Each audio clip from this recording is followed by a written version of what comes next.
जय माँ दुर्गा, जय माँ काली। चैत्र नवरात्रि इस वर्ष 19 मार्च से प्रारंभ हो रही है, जो कि 27 मार्च तक होगी। इसमें शक्ति माँ भगवती की महिमा अनंत रहेगी। इस दिन जो ब्रह्मांड की शक्ति है, जो आदि शक्ति है, भगवती है, वो अपनी पूर्ण ऊर्जा के साथ में, पूर्ण शक्ति के साथ में हमारे घरों में विराजमान होती है और उनका पूजन अर्चन करने से अनेक लाभ, अक्षय लाभ की प्राप्ति होती है।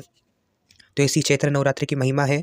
तो चैत्र नवरात्रि का मुहूर्त क्या रहेगा घट स्थापना का, और किस प्रकार से किस मुहूर्त में स्थापित करना है घट स्थापना जो होता है, क्योंकि कलश स्थापना जो रहती है उसके अंदर जो माँ भगवती की शक्ति है वो आकर के उसमें समावेश होता है और उसके अंदर ही माँ भगवती का वास रहता है। इसीलिए घट स्थापना ही कहा जाता है इसे, और घट स्थापना का बहुत ही महत्व है। तो हम बात करने जा रहे हैं कि मुहूर्त इस दिन का, जो 19 मार्च को नवरात्रि स्टार्ट हो रही है, उसका मुहूर्त घट स्थापना का कब रहेगा। अलग अलग राज्यों का अलग अलग मुहूर्त रहता है इस हिसाब से तो, लेकिन जो अमावस्या रहेगी उस दिन, तो अमावस्या खत्म होने के बाद ही घट स्थापना करनी चाहिए। तो अमावस्या जो है वो 6:30 बजे और पौने 7 बजे के करीब में जो है अमावस्या खत्म हो जाएगी। उसके बाद प्रतिपदा लग जाएगी, जिसमें माँ भगवती का घट स्थापना करना बहुत शुभ रहेगा।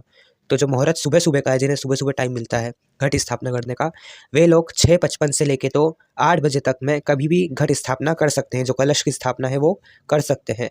और जिन्हें जल्दी सुबह नहीं समय मिलता है और आपको नहीं मिलता है समय, तो आप दिन के समय अभिजीत मुहूर्त में आप घट स्थापना कर सकते हैं।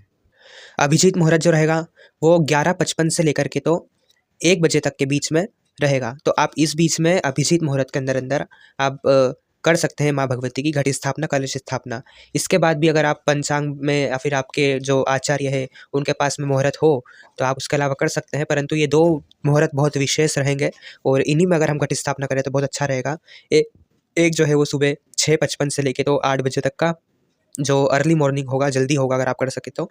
और अगर उसमें आपको समय नहीं मिलता है तो सबसे सर्वश्रेष्ठ मुहूर्त जो है वो अभिजीत मुहूर्त कहलाता है, जो कि 11:55 से लेकर के तो 12 बजे तक में, 1 बजे तक में समाप्त हो जाएगा। तो आप उस बीच में कभी भी घट स्थापना कर सकते हैं। और इस बीच में भी अगर आपको समय ना मिले तो आप अपने कैलेंडर में चौघड़िया देख करके भी स्थापना कर सकते हैं, या तो आप शाम के समय में भी कर सकते हैं।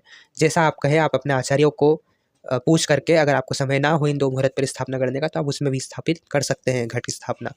माँ भगवती की कृपा बनी रहे, माँ दुर्गा की कृपा बनी रहे, यही आशा है।